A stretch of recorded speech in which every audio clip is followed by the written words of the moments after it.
অষ্টোত্তর শতনাম।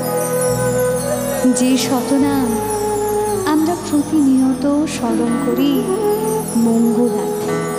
তাই আজ এই মঙ্গল উৎসবে, মঙ্গল অনুষ্ঠানে স্মরণ করি সেই সকল মঙ্গল নামের কিছু অংশ, যাতে দূরীভূত হোক আমাদের সকলের জীবনের সকল অন্ধকার, পরিপূর্ণ হয়ে উঠুক